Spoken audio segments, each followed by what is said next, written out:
Halo semuanya, welcome back to another episode of Realization. Obviously, hari ini kita kedatangan tamu yang sangat spesial, yaitu analyst of Boom Esports, Fields. How are you doing today? Hello, doing good, thank you. How Hi. about you? Yeah, I'm fine. I'm doing well. As a That's Boom this. Esports fan, though, I don't think it's it's pretty well. But we'll talk about Yeah. Boom later. A bit about that later on. But now, of course, we all want to know more about you. Can you tell us a bit about yourself, your background, and how have you came to be in Valorant? Especially now, Valorant is hitting its 5-year age mark, right? It just had Yeah. its own birthday, so Yeah, must have been literally yesterday, special. yeah. Yeah. Yeah, I mean, for me, my name's Sam Greenfield. Mm. I'm 24, and before Valorant, I was coached in Overwatch actually. Uh. So I was always kind of coaching even from like young age. So Oh. it was like I don't know, I like was playing before on console with one of Okay. my mates, and my I came to PC and I was like not really so good at playing because I was coming from controller. So I was Oh. like, Okay. let me give like coaching a go, see if I can kind of get my competitive urge out there. Okay. And it seemed to stick around for me.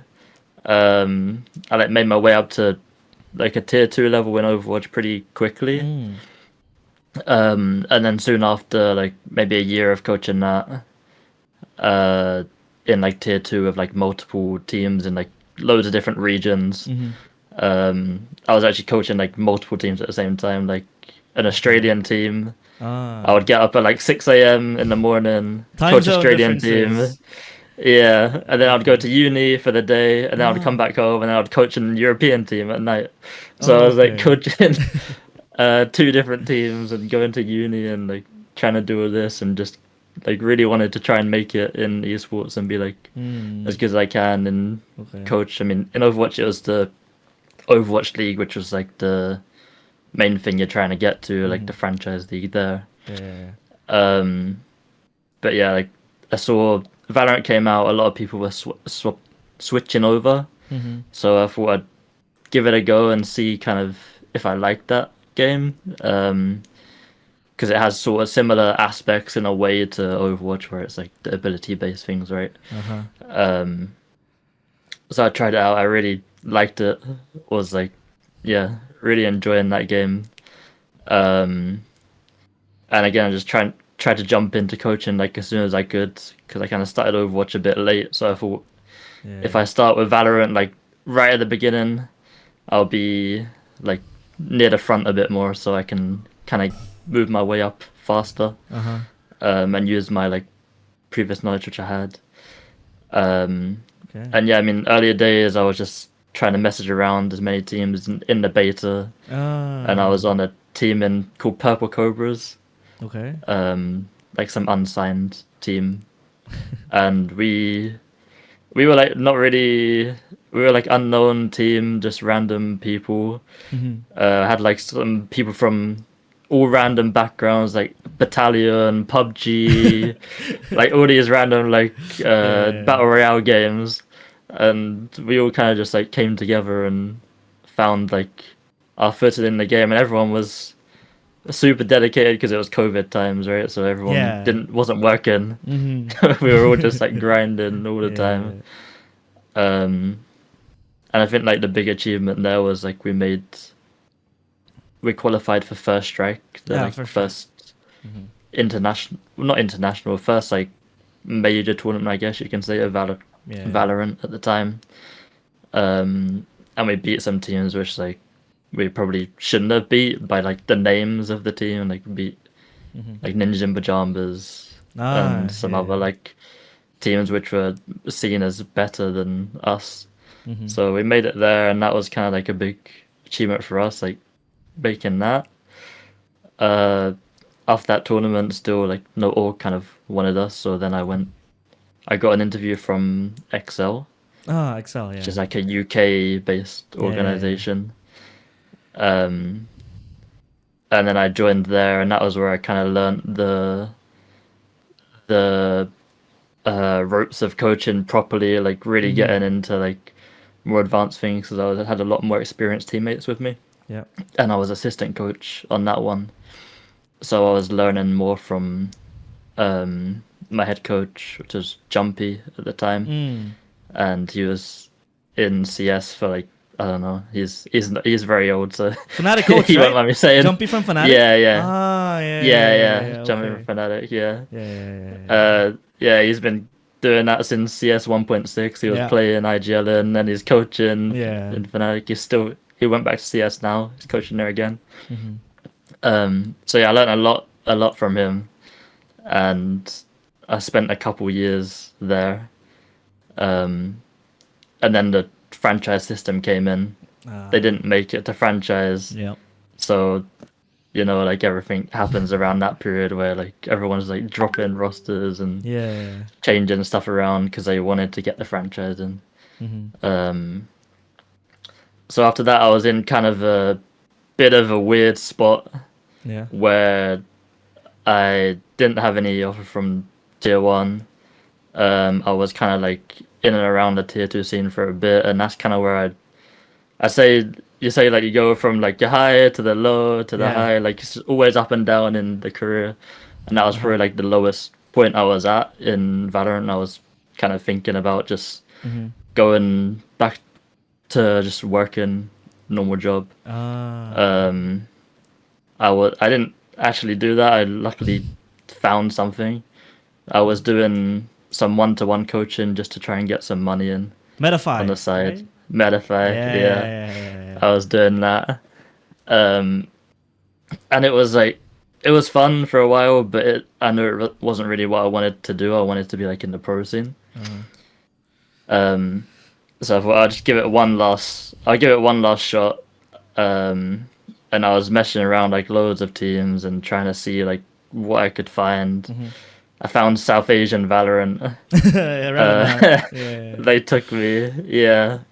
So that was kind of like my last dig at Valorant. I was gonna say that would be my last thing. Like, gonna give it my all this time. I kind of know I've made mistakes.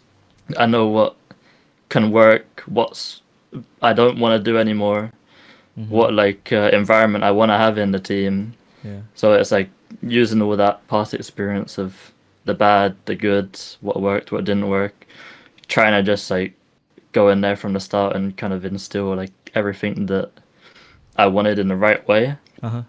And it seemed to work really well. We had like some good players as well, like obviously Dus. The DOS. He's the one that recommended me to Boom to begin with. Yeah, So yeah.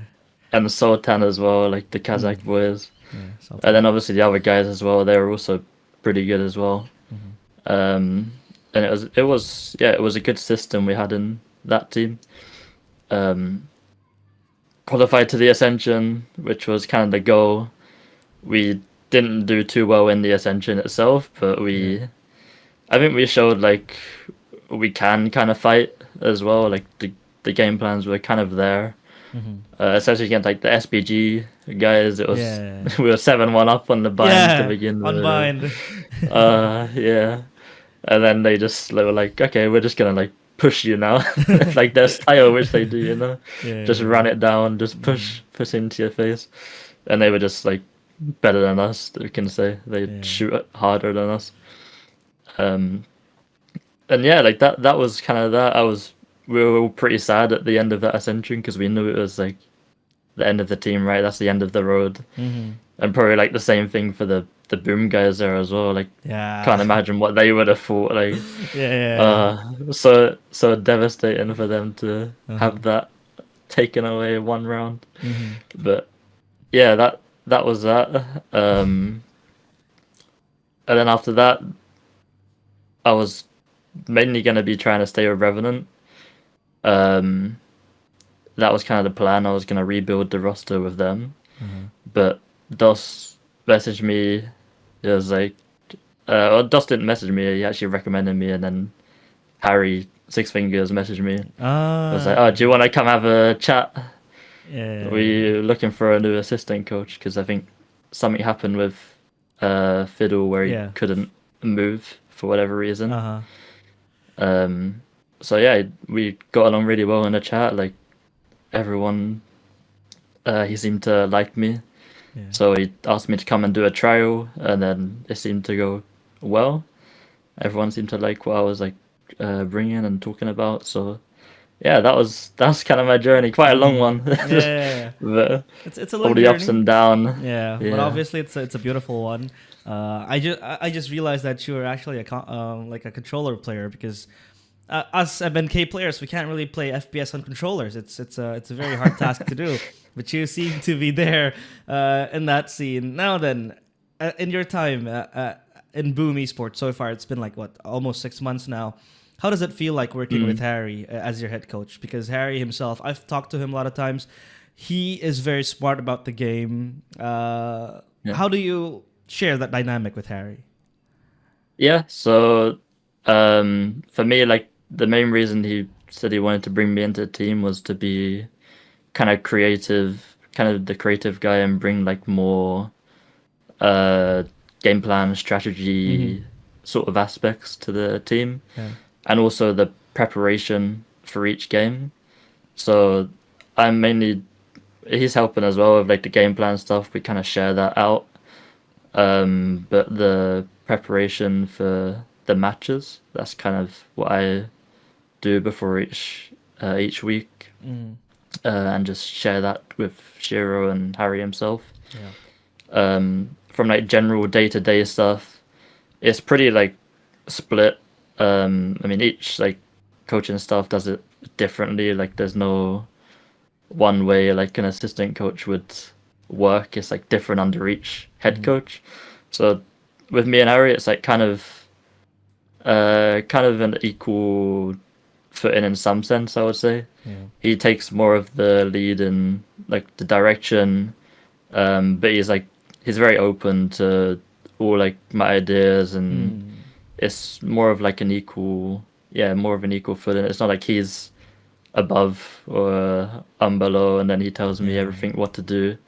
It's like more, yeah, more we're just like together and coaching on the same level, like going towards the same goal, and just yeah, I'm trying to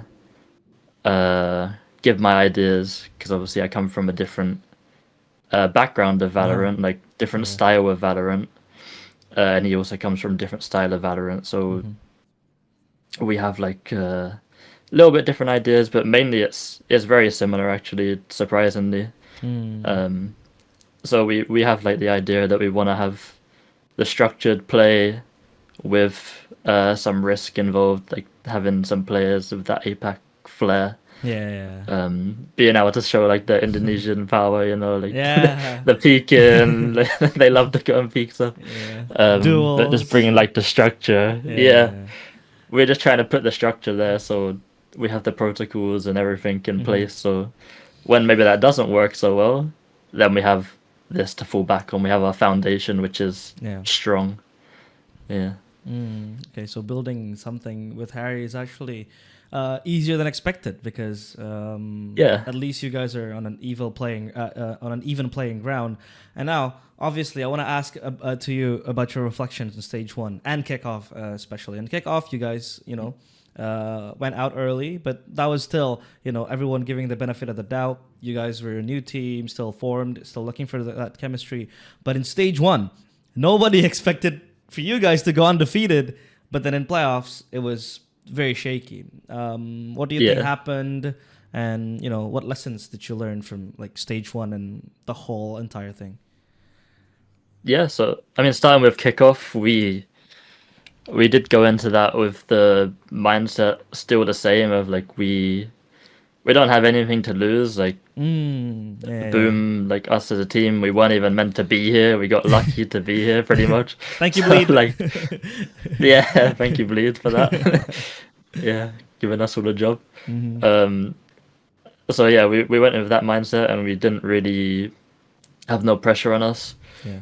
I think you can see from like the first game, we did play very well. Like, it should have been, in our mind, it should have been a win, and against T1 that was, and seeing then T1 go on to win the Masters, like that gave us a lot of confidence, really. Like, we kind of use that as our thing, like, oh yeah, we should have beat them guys. Like we should be the Masters winners right now. Yeah. Yeah, so we use that as kind of like a bit of a joke in the team there. Like if T1 can win the Masters, we should have beat them. We surely can be a good team as well. Yeah. And then Nongshim, which was kind of like Boom's kryptonite, right? And Yeah, throughout the obviously. Ascension and everything. Uh-huh. So we actually got our revenge recently on them, but we Yeah. still lost EWC qualifiers. EWC, yeah. So yeah, beating them, but at the cost of losing the whole spot. So yeah, we just kind of reset from the kickoff, and we went in again like to stage one.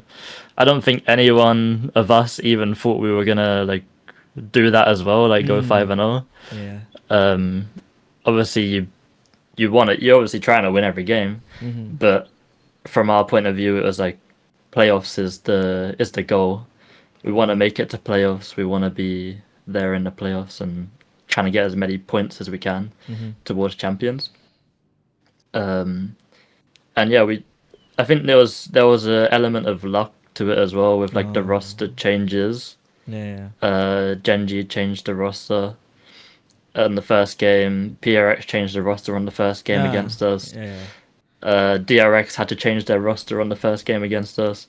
So there was a little bit of element of luck, but we still showed that we are a good team and we actually beat everything we could in front of us, right? So it's not like we lose against them teams, even though they're still great teams, as you can see. So yeah, we were very like happy with that, and it was a bit of a shock for me, especially like we actually like won all the games. Like what? Yeah. How did this happen? 5-0. And that's what we were kind of thinking as well. Like, how did this even happen? How did we get here? But yeah, I think that kind of put a bit more pressure on us, and it also made teams look at us more. Because before we were a team that everyone thought, okay, it's just Boom, right? They just came up from Ascension. They shouldn't even be here. Don't need to think too much about them. They're not so good. And then people started actually paying attention to us, like, oh, they're actually good. They can actually play the game. So they were watching us more, and they were more ready to fight us, and they wanted to beat us more. And I think it was like a similar problem in playoffs to the kickoff, where we lost the first game, and then for the Nongshim game, our mental kind of went down, and we couldn't really reset so well. And then Genji played like a really good game. We were not there like at all. The pressure got to us or something because we were one game away from Toronto. I think people were feeling the pressure on that one for sure. Something we spoke about with the guys afterwards, and it's like it's a hard thing, right? When you're coming from tier 2 and you haven't really played on for a game of that high stakes before in like a while. Even though like Ascension Grand Final probably biggest stakes game ever. But yeah, like that was probably like the main reason which we felt like we didn't show up at all, and they played better. And then we played a bit better on the PRX game, but again we couldn't really reset, and they're like super high pace and confident style really like countered us the way that we were currently playing at that time. We were not so confident, that we were not thinking as clearly, because like when you are losing a few games, you start thinking like slower. You're not so much in the flow state, right? So that played a big role. And for like reflections on that, we kind of took away from it that we wanted to bring in like a bit even more structure than we're having at the moment. So we felt like the reason why we're maybe struggling in them moments is the fact that if we are playing strong and we have this confidence, then our decision making is really good.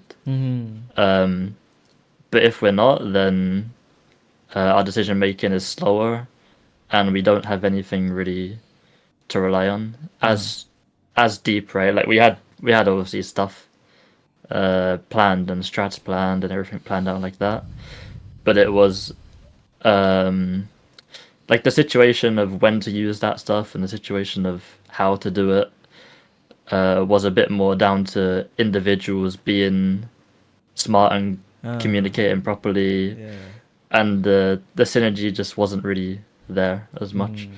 So we're now trying to bring in a bit more of that, where we have it a bit more set in practice, not too much where it's restricting everyone, but have it enough so now if we do get into that situation again where we have like a high pressure game and we're struggling to think clearly, we can actually fall back more onto this, what we know. And yeah, I think that's the basic of the Valorant. You want to have your floor be at a high level. Like our ceiling is always going to be really high, Yeah. but I think our floor is also kind of low at the moment. So we can play pretty bad Valorant, but we can also play really like amazing Valorant. So that's like our job as the coaches, is try and raise up that floor even more. So that's what me and Harry are trying to do throughout this little off season now. And I think we showed from the kickoff that we can improve the team to a point where we can just be like a lot better than what we previously showed. So hopefully we can show the same again for the split too. Yeah. Hopefully that happens. I mean, raising the floor is actually a very good analogy, because you want to have I'd say an advantage in footing. You want to be up there, and then you can even soar higher, right, to reach the ceiling. Yeah. But you said it. When you play bad, it's very bad. But you guys can also play good Valorant. In group stage, you guys were undefeated. What made group stage Boom Esports so good? Like, you were able to topple down Genji. I mean, aside from the things happening like Genji with their roster, and Paper Rex had to switch things a bit, but still, you guys were able to demonstrate good Valorant playstyle. What made Boom so good in the group stage? Yeah, I think like the team has been together for so long, so they all know each other really well, and we just had like no pressure attitude. We really didn't like have that much pressure on our shoulders in terms of we have to win this game. Like we were the underdog in all the games, and that kind of led to us being a lot more confident. And I think in them games we were a lot more confident than the enemy team. We were in their faces more than they were in our faces, and we were the ones like forcing them to make mistakes. So our decision making was really fast. We were like making a lot of the right decisions. Like all the little micro things were going well. And I mean, that was another big thing we worked on with Shiro, was his Armageddon. Before, like between kickoff and stage 1, that was kind of like one of the main focuses, was to be able to play defaults properly on the attack side. Just like, that was kind of a big thing I tried bringing in, like how to properly default and how to properly play the map, and me and Harry like had that same vision on that as well. So I think that the fact we had that, and the fact that our like micro decisions from each individual player was really strong, it was like a really good formula for success, with like the good call in, and then each individual was making good micro decisions as well in the moments. So I think that's why we were doing so well. I see. I mean, again, group stage, very, very good performance. Again, nobody was shaken off by the by the sheer thought of, one game away from Toronto, one game away from Masters. It was more of a I think nothing to lose attitude, right? But then again, in playoffs, you said it, maybe because of that pressure that was put on the players, they were shaking a bit. Do you think then a defeat was necessary in the group stages? Imagine if you guys won if you guys went 4-1 or 3-2, would that be like a mental builder than coming to the playoffs? Because if you guys have experienced a loss, it means like you guys know how to recover from it. Possibly, possibly. I mean, we can only speculate what might have happened. Like if we lost the Gen G game, then maybe we would have gone 0-5. Like our confidence would just be in the bin. Yeah, And well, then we go okay. 0-5. So, I mean, we can speculate. Like maybe this might have happened, maybe that might have happened. Yeah. But I think like yeah, definitely we did get a lot of confidence and a lot of momentum, and maybe we got a bit overconfident in ourselves and a bit too ahead of ourselves. I think it just shows that we're not really ready for that level yet to be on the international stage. Everything kind of happens for a reason, I would say. Yeah. And it shows that we had that discussion that we were maybe getting too overconfident. We're not maybe taking things as seriously as we were before, like these sort of things. We're trying to go back to going back to kind of how we were, our attitude before, that we don't really have anything to lose. Like we never thought when we started this season that we would be in that position, like one game away from Toronto. We just wanted to get like playoffs, both splits. That was our goal, and we did achieve that. Still, we got one better than that. So that was kind of like the takeaway from it, and that's the thing as like coaches, you want to try and frame things in the right way, so that even though you lose, like there's learnings from it, right? Yeah. You want to learn something from your losses. So as long as we keep learning from them losses, then next time when we're in that situation again, this same thing won't happen, hopefully. Yeah. But for you and maybe for Harry, do you guys have like a specific time or a specific drill where you guys train the mentality of the players to make sure they don't really, feel that pressure on stage? Or is it more of a just playing the matches and just let them experience it, or how? Yeah, I mean that's a really like hard thing to practice, because even when you're in scrims, it's never gonna be the same. Like you can do as many things as you want to try and make it like a match day, like G were doing, at the start, where they were like making flashing lights on the practice and like doing all that stuff, and they still didn't really perform in the officials to begin with as well. They were like shaking in the officials, so it's a really hard thing to instill into players. I think it does come into just the experience of being in them positions. And I mean, these guys have been through like the worst of the worst, I would say. Like no Valorant player has ever gone through what they have gone through. I can fairly say, like the Ascension finals, losing like that. That's true. That I need to remind them that that's built them the resilience, and nothing can get worse than that. Like really, nothing can get worse than that. And anything from there is like gonna be more chill, hopefully. But it still seemed to apply the pressure when it was close to winning something. So it's something that it's still been a problem from the last iteration to this iteration. We need to we need to just be in them positions more. And I think like we said about raising the floor, I think that's the only thing you can rely on, because in them moments you might have a bad aim day, you might have like pressure on your shoulders, but if you've practiced it a million times, then all you have to do, it's like muscle memory, right? So you don't even have to think so much.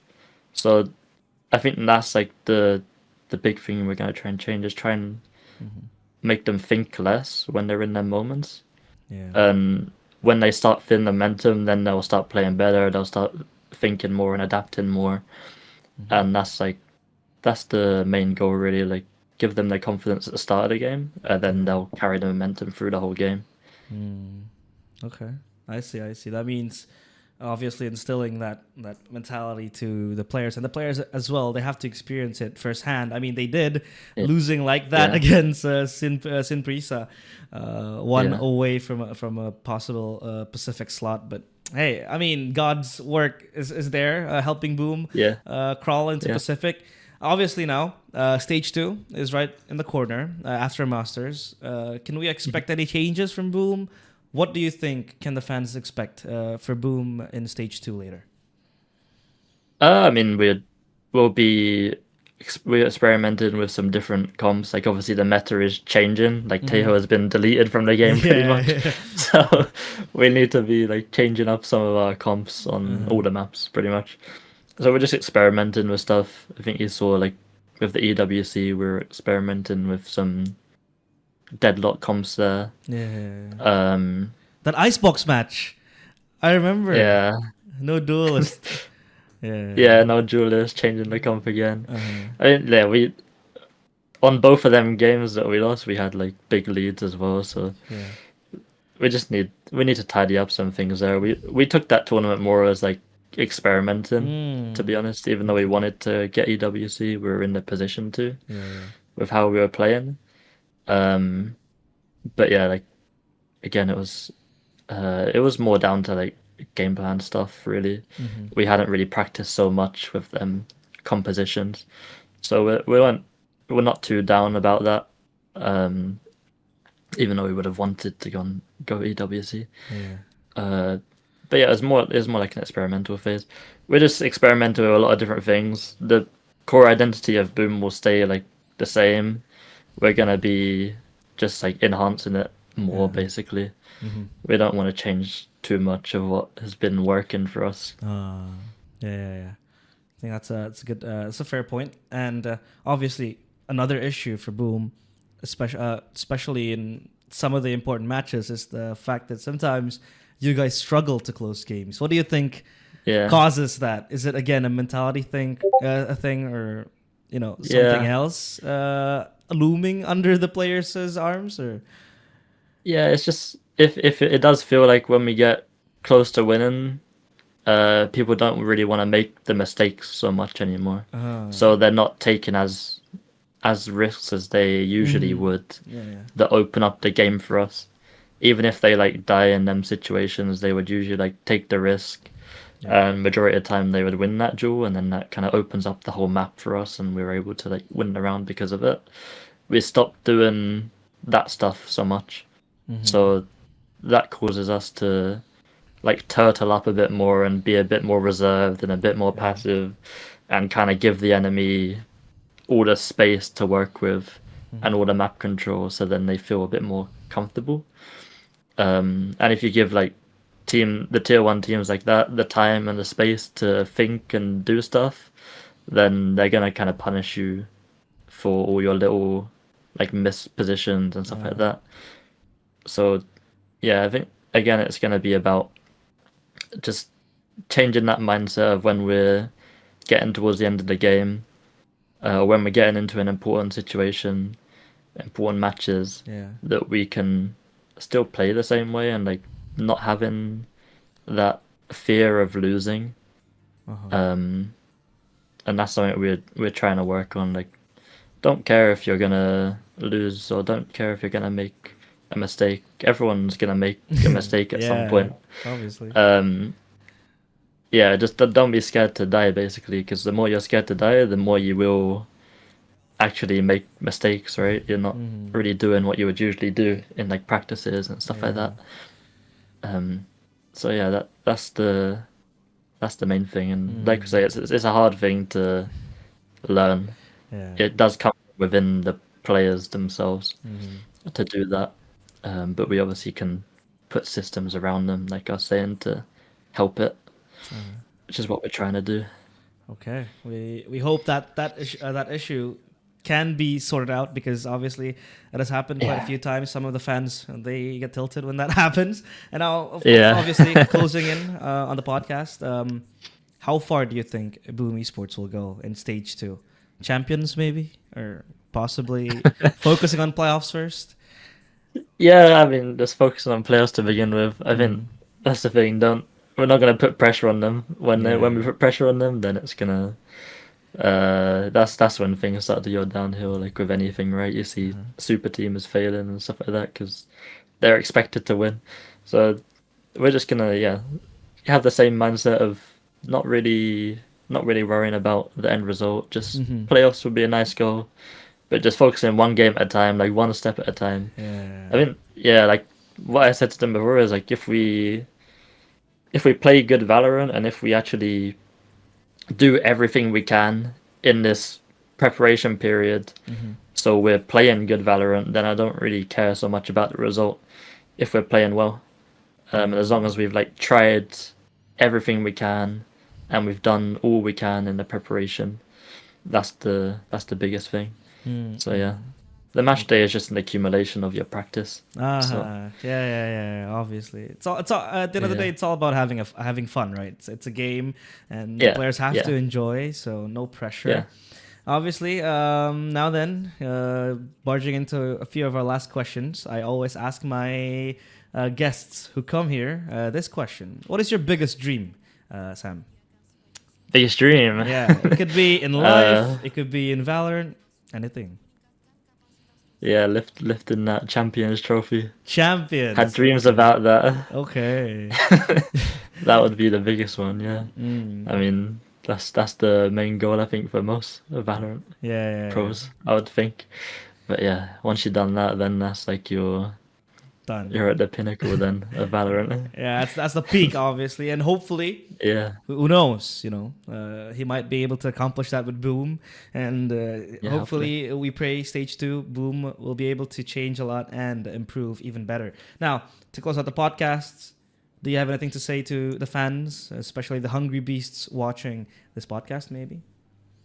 yeah. Thank you for all the support. Like throughout the whole season, it's been clear. Like I've seen the messages, seen all the chants in the chat, like the wolf howls. Oh, Very that yeah, one. yeah. I love that one.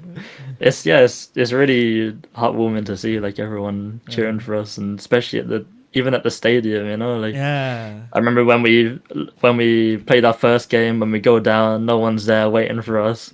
Now we got like some fans waiting for us. They want the Yeah. signatures of the players and stuff like that, pictures with them.